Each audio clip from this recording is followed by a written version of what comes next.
Sri Kuberan TV நேயர்களுக்கு ஹரிஹர சர்மாவின் பணிவான நமஸ்காரங்கள். அனைவருக்கும் ஹரிஹர சர்மாவின் பணிவான நமஸ்காரங்கள். நாம் ஒவ்வொரு மாத பலன்கள் பார்த்துக்கிட்டு இருக்கிறோம், வருஷ பலன்கள் பார்த்துக்கிட்டு இருக்கிறோம், ஒவ்வொரு கிரக பயிற்சி பலன்களும் பார்த்துக்கிட்டு இருக்கிறோம். ராகு, கேது, சனி பகவான் பயிற்சி, குரு பயிற்சி போன்ற பல பயிற்சி பலன்களை நாம் பார்த்துக்கிட்டு இருக்கோம். அந்த வழியில் இந்த காலகட்டங்களில் வருகின்ற ஆவணி மாதத்திற்கு உண்டான பலன்கள் என்னென்ன அப்படின்னு பார்க்க போகிறோம். இப்போ இந்த ஆவணி மாதம் பிறக்கிறது அப்படின்றத பொறுத்தளவுக்கு நிகழும் மங்களகரமான குரோதி வருஷம் ஆவணி மாதம் 1ஆம் தேதி. அதுக்கு சரியான ஆங்கில தேதி அப்படின்றது 17/8/2024 சனிக்கிழமை. அன்றைக்கி நட்சத்திரம் அப்படின்றது வசந்தர நட்சத்திரமான பூராட நட்சத்திரத்தில் இந்த ஆவணி 1 பிறக்குது. சரி, இந்த ஆவணி 1 பிறக்கிறது இந்த காலகட்டங்களில் என்னென்ன விசேஷ நாட்கள் இருக்குது அப்படின்னு ஃபஸ்ட்டு பார்ப்போமா. ஆவணி 22 அதாகப்பட்டது ஆங்கில தேதிக்கு பொறுத்தளவுக்கு ஆவணி 22 7/9/24 விநாயகருக்கு உண்டான சதுர்த்தி அன்னைக்கு தொடங்குது. அதுக்கு அடுத்தது பார்த்தோம்னாக்க ஆவணி மாதம் 27ஆம் தேதி ஆங்கில தேதி 12/9/2024 ஆவணி மூலம், ரொம்ப விசேஷமானது. அதுக்கு அடுத்தது ஆவணி மாதம் 30ஆம் தேதி சரியான தேதி ஆங்கில தேதி 15/9/2024 ஓணம் பண்டிகை. மலையாள மக்களால் அனைத்து தரப்பு மக்களாலையும் இதில் இன்னொரு விசேஷம் அப்படின்னாக்க அது இஸ்லாமியராக இருக்கட்டும், அது கிறிஸ்தவராக இருக்கட்டும், அது இந்துக்களாக இருக்கட்டும், எல்லாரும் சேர்ந்து கொண்டாடக்கூடிய பண்டிகை மற்றும் அந்த கேரள அரசே கொண்டாடக்கூடிய பண்டிகை ஓணம் பண்டிகை. அன்றைக்கே வாமன ஜெயந்தியும் இருக்குது. அதுக்கு அடுத்தது பார்த்தோம் அப்படின்னாக்க ஆவணி மாதம் 3ஆம் தேதி அதாகப்பட்டது ஆங்கில தேதி அப்படின்றது 19/8/2024 ருக் யஜுர் உபகர்மா அப்படின்றத பொறுத்தளவுக்கு பிராமண சமுதாயத்தை சேர்ந்தவங்க அன்னைக்கு தன்னுடைய பழைய பூணல் இது பண்ணிவிட்டு புது பூணல் போடக்கூடிய நாள். உபகர்மா அப்படின்னாக்க பூணல் போடக்கூடிய நாள். இந்த சமுதாயத்தில் இன்றைக்கி ஒரு நாள் தான் ஆண்களுக்குன்னு உண்டான ஒரு விசேஷமான பண்டிகை. அதுக்கு அடுத்தது ஆவணி மாதம் 6ஆம் தேதி 22/8/2024 எல்லா காலகட்டங்களையும் சங்கடகர சதுர்த்தி வரும். ஆனால் இந்த சங்கடகர சதுர்த்தி மகா சங்கடகர சதுர்த்தி. அப்போ கிட்டத்தட்ட ஒரு 11 சங்கடகர சதுர்த்தி செய்கிறதுக்கும் இந்த மகா சங்கடகர சதுர்த்தி வழிபடுறதுக்கும் ஏற்ற நாளா அப்படின்னா ஏற்ற நாள்.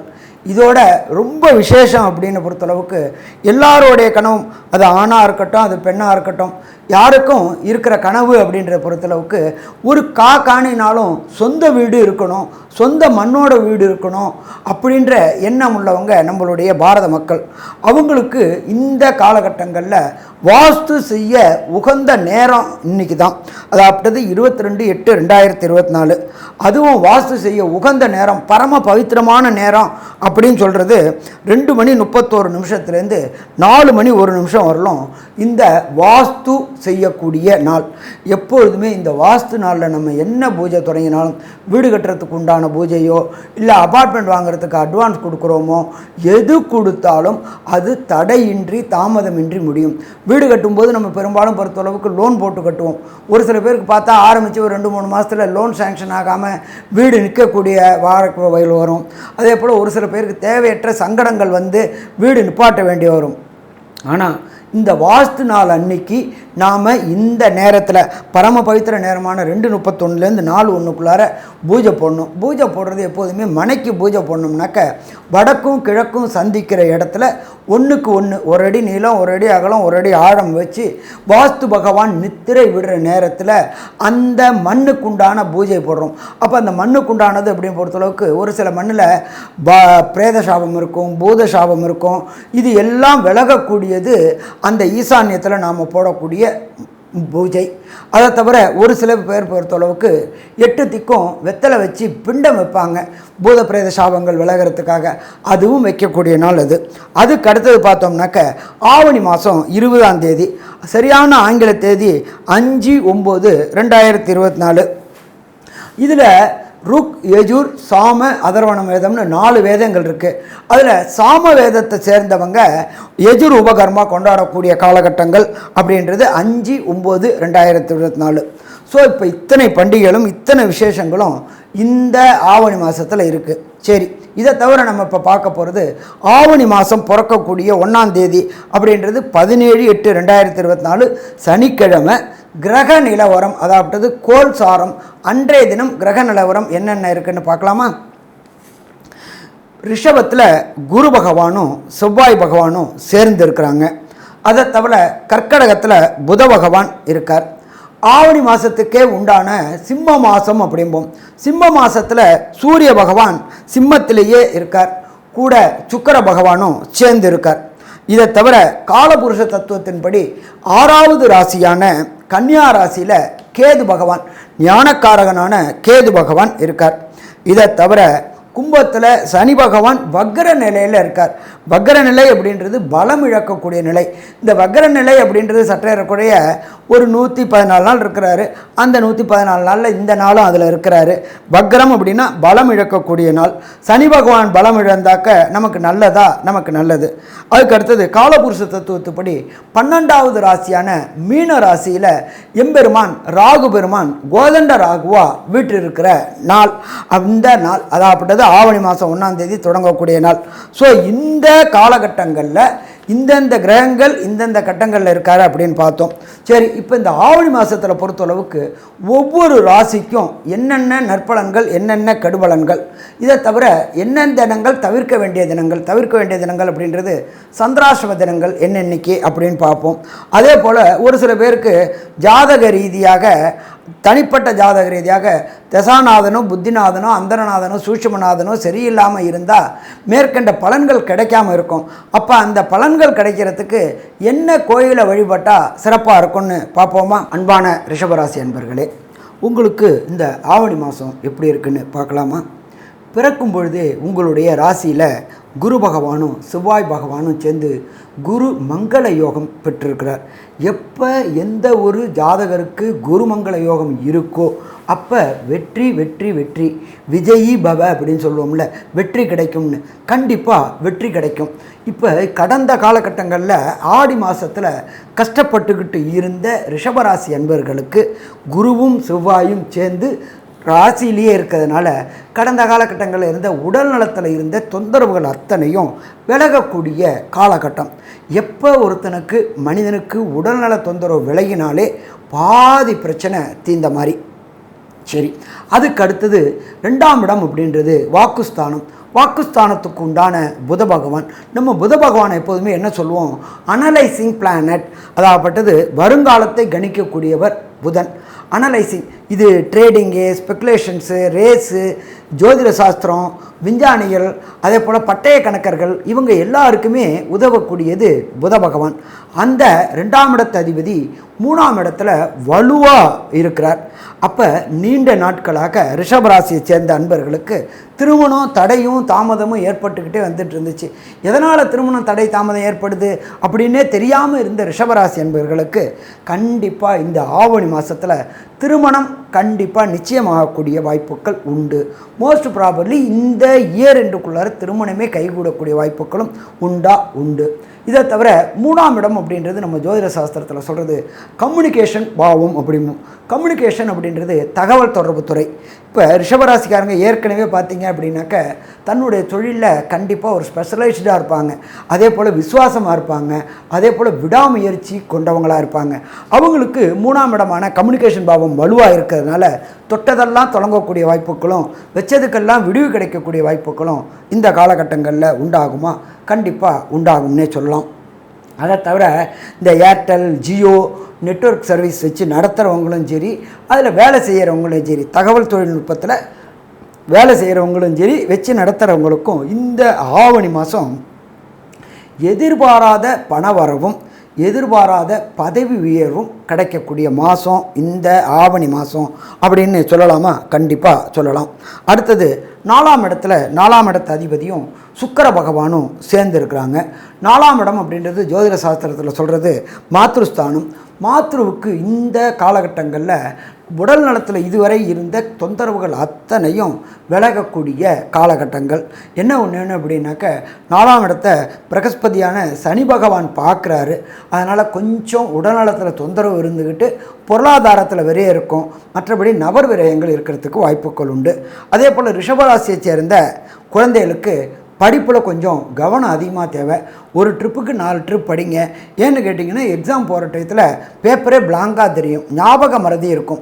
ஏன்னு கேட்டிங்கன்னா 4ஆம் அதிபதியான சூரியனை ஆட்சி பெற்ற சூரியனை ஆட்சி பெற்ற சனி பகவான் வக்ரகதியில் இருந்துக்கிட்டு சப்தம பார்வை பார்க்குறாரு.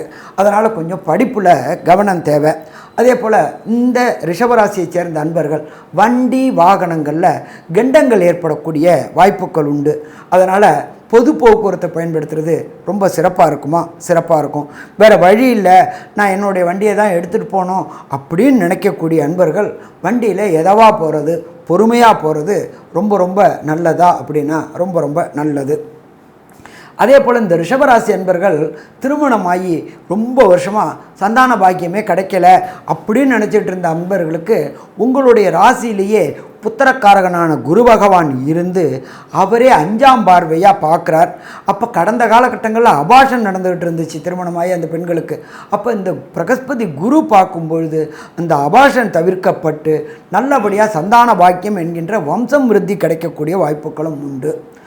இதை தவிர ரிஷபராசியை சேர்ந்தவங்களுக்கு நீண்ட நாட்களாக குலதெய்வம் கோயில், எப்பொழுதுமே குலதெய்வம் வந்தால் தான் மற்ற அத்தனை தெய்வங்களும் வீட்டுக்கு வரும், இஷ்ட தெய்வங்களும் வீட்டுக்கு வரும். அதே போல் பித்ருக்களுடைய ஆசீர்வாதம் இருந்தால் தான் எல்லா தெய்வங்களுடைய ஆசீர்வாதமும் கிடைக்கும். அப்போ இந்த 5ஆம் இடமான பூர்வ புண்ணிய புத்திரஸ்தானத்தை பிரகஸ்பதியான குரு பார்க்கும்பொழுது கடந்த காலகட்டங்களில் குலதெய்வ வழிபாடு செய்கிறதுல உண்டான இடைஞ்சல்கள், சாமி நான் புறப்பட்டேன் ஆனால் கடைசி நேரத்தில் ப்ரோக்ராம் கேன்சல் ஆகிடுச்சு அப்படின்னு நினச்சிட்டு இருந்த அன்பர்களுக்கு இந்த ஆவணி மாதம் கண்டிப்பாக குலதெய்வ வழிபாடு செய்யக்கூடிய வாய்ப்புகள் உண்டு. அதே போல் கடந்த காலகட்டங்களில் ஆடியில் அமாவாசையில் பித்திருக்களுக்கு திதி தர்ப்பணங்கள் கொடுத்தவங்களுக்கு இந்த ஆவணி மாதத்தில் அதற்குண்டான பலன்கள் கிடைக்க ஆரம்பிக்கும். எப்பொழுதுமே ஒரு வீட்டில் சுபகாரியங்கள் நிகழலை அப்படின்னாக்க குலதெய்வத்தோடைய ஆசீர்வாதமும் பித்ருக்களுடைய ஆசீர்வாதம். பித்ருக்கள் அப்படின்னாக்க நம்மளுடைய முன்னோர்களும் மூத்தோர்களும் மரித்தவங்க, அதாவது இறந்தவங்களுக்கு செய்ய வேண்டிய அமாவாசை திதி தர்ப்பணங்கள் செய்யாதவங்க இந்த ஆடி அமாவாசையில் செஞ்சுருந்தீங்க அப்படின்னு சொன்னால் அதோடைய பலனை இப்போ அனுபவிக்க முடியும்.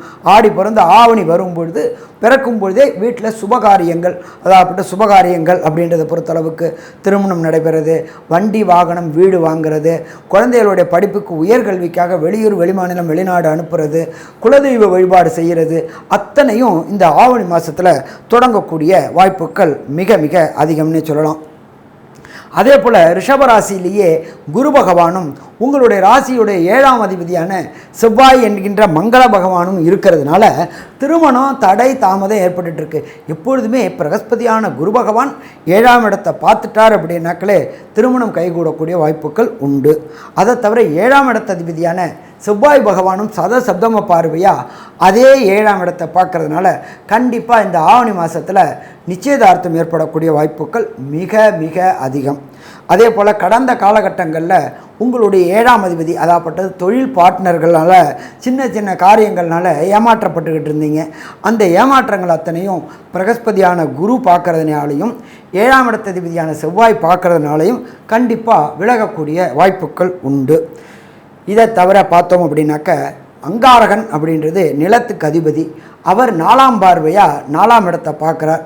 ரொம்ப நாளாக இடம் வாங்கணும், காணி ஆனாலும் சொந்தமாக இருக்கணும் அப்படின்னு நினச்சிக்கிட்டு இருக்கிற ரிஷபராசி அன்பர்களுக்கு இந்த காலகட்டங்களில் மண் வாங்கக்கூடிய வாய்ப்புகள் உண்டு. மண்ணுனாக்க இடம் வாங்கக்கூடிய வாய்ப்புகள் உண்டு.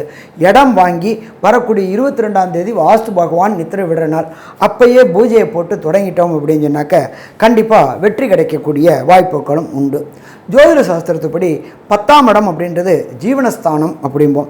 ஜீவனஸ்தானத்தில் நம்மளோட ஜோதிட சாஸ்திரத்தில் 10ஆம் இடத்தில் ஒரு பாவியாவது இருக்கணும் அப்படிம்போம். இப்போ பார்த்தோம் அப்படின்னாக்க 10ஆம் இடத்து அதிபதியான சனி பகவானே 10ஆம் இடத்துல இருக்கார். அதை தவிர அவர் வக்ரமாக இருக்கார். இதுவரை உங்களுக்கு உத்தியோகத்தில் ஏற்றத்தாழ்வு நிலை இருந்துச்சு, உங்களுக்கு உண்டான மரியாதை கிடைக்கல, உங்களுக்கு உண்டான அங்கீகாரம் கிடைக்கல, உங்களுக்கு உண்டான பதவி உயர்வு பணவரவு கிடைக்கல அப்படின்னு நினச்சிக்கிட்டு இருந்த இந்த ரிஷபராசி என்பவர்களுக்கு கண்டிப்பாக இந்த காலகட்டங்களில் சரியான பதவி உயர்வும் சரியான பணவரவும் கிடைக்கும். நம்ம எதுக்காக போராடுறோம்? ரெகக்னைஸ்க்காக போராடுறோம். அப்போ ரெகக்னைஸ் கிடைக்கக்கூடிய காலகட்டங்கள் அப்படின்றது இந்த ஆவணி மாதம் ரெகக்னைஸ் கிடைக்கும். அதை தவிர தனக்காரகனான குரு நல்ல நிலையில் இருக்கிறதுனால பணவரவும் கிடைக்கக்கூடிய வாய்ப்புகள் உண்டு.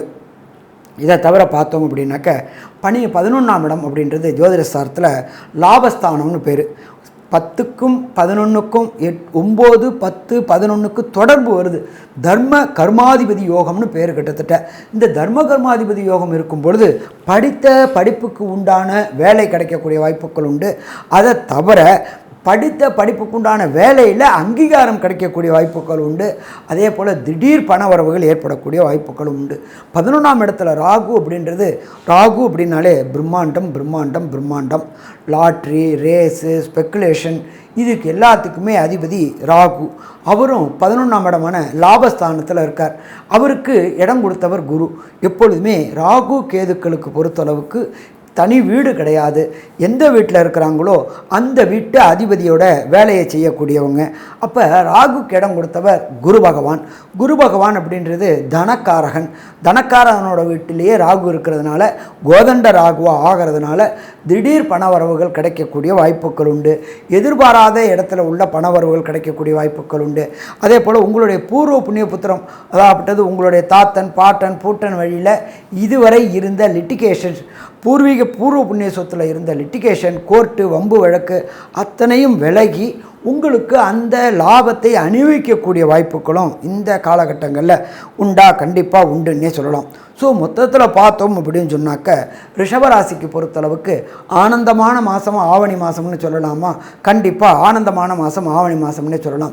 சரி, ஒரு சில பேருக்கு இந்த ஆவணி மாதத்தில் 31 தேதியில் ஒரு சில நாட்களை சுபகாரியங்கள் செய்கிறத தவிர்க்கக்கூடிய நாட்கள் அப்படின்னு சொல்லுவோம். அதுக்கு பேர் சந்திராஷ்டம தினம் அப்படிம்போம். சந்திராஷ்டமம் அப்படின்றது உங்களுடைய ஜனன சந்திரனுக்கு கோல்சாதர சந்திரன் 8ஆம் இடத்துக்கு வருது. அதாவது உங்களுடைய ஜனன சந்திரன்லேருந்து 17வது நட்சத்திரம் சந்திராஷ்டம நட்சத்திரம். அப்போ அந்த சந்திரனுடைய ஒளி கிடைக்காதனால, மனோகாரகனோட ஒளி கிடைக்காதனால புத்தி பேதலிக்கக்கூடிய வாய்ப்புகள் உண்டு. அந்த காலகட்டங்களில் ஒரு சில சுபகாரியங்களை தவிர்ப்பது நல்லது, நீண்ட தூர பயணங்களை தவிர்ப்பது நல்லது. சரி, ஒரு சில வேறு நான் முன்னாடியே டிக்கெட் போட்டேன் அப்படின்னாக்க பக்கத்தில் உள்ள ஈஸ்வரன் கோயிலுக்கு தயிர் வாங்கி கொடுத்துட்டு அபிஷேகம் பண்ணிவிட்டு அந்த தயிரை சாப்பிட்டுட்டு போனீங்க அப்படின்னு சொன்னாக்க கண்டிப்பாக பிரச்சனைகள் விலகக்கூடிய மாதமா அப்படின்னா விலகக்கூடிய மாதம். சரி, இந்த சந்திராசிரம தினங்கள் என்னென்னைக்கு ரிஷபராசிக்காரங்களுக்கு வருது அப்படின்னு பார்க்கலாமா? ஆவணி மாதம் 26ஆம் தேதி மாலை 6 மணிலேருந்து 27 மற்றும் 28 ஆவணி மாதம். அதுக்கு ஆங்கில தேதி அப்படின்றத பொறுத்தளவுக்கு 11/9/2024 புதன்கிழமை மாலை 6 மணி முதல் 12/9/2024 வியாழக்கிழமை ஃபுல்லாகவும் 13/8/2024 வெள்ளிக்கிழமை ஃபுல்லாகவும் இந்த ரிஷபராசிக்காரங்களுக்கு சந்திராசிரம தினங்கள் என்கின்ற 2 நாளும் சுபகாரியங்கள், நீண்ட தூர பயணங்களை தவிர்ப்பது சிறந்தது. சரி, ஒரு சில பேருக்கு ஜாதக ரீதியாக என்ன ஆயிருக்கும் அப்படின்னு சொன்னாக்க தசாநாதனோ புத்திநாதனோ அந்தரநாதனோ சூட்சமநாதனோ சரியில்லை அப்படின்னாக்க ஆவணி மாதத்தில் கிடைக்க வேண்டிய நற்பலன்கள் கிடைக்காது. சரி, இவங்க என்ன பண்ணினா அந்த பலன்களை அனுபவிக்கலாம் அப்படின்னாக்க திருச்சி மாவட்டத்தில் திருச்சியிலேருந்து ஒரு 6 கிலோமீட்டர் 7 கிலோமீட்டர்லையோ ஸ்ரீரங்கம் அப்படின்ற எம்பெருமான் பள்ளி கொண்ட பெருமான் இருக்கார். அவர் சுக்கிரனுடைய ஸ்தலம். அந்த ஸ்தலம், அந்த தலத்துக்கு போயிட்டு சந்திர புஷ்கரணின்ற இருக்குது, அதில் ஒரு ஜலம் வாங்கி குடிச்சிட்டு எம்பெருமானை சேவிச்சிட்டு வாங்கோ. சேவிச்சிட்டு முடிஞ்சால் ஒரு ட்ரிப்பு திருமஞ்சனம் பண்ணி பாருங்கோ. கண்டிப்பாக வீட்டில் சுபகாரியங்கள் அத்தனையும் நிகழும். திருவரங்கம் வென்றுட்டு வெற்றி வெற்றி வெற்றி கிடைக்கக்கூடிய மாதம். ஸோ மொத்தத்தில் பார்த்தோம் அப்படின்னாக்க ரிஷபராசி என்பவர்களுக்கு ஆவணி மாதம் அப்படின்றது ஆனந்தமான மாதம் அப்படின்னு சொல்லலாமாக்க ஆனந்தமான மாதம்னே சொல்லலாம். நன்றி, நமஸ்காரம். ஸ்ரீ குபேரன் டிவியை பார்த்தமைக்கு நன்றிகள். மேலும் இது போன்ற தகவல்களை தெரிந்து கொள்ள ஸ்ரீ குபேரன் டிவியை சப்ஸ்கிரைப் செய்யுங்கள். மறக்காமல் பெல் ஐக்கானை கிளிக் செய்யுங்கள்.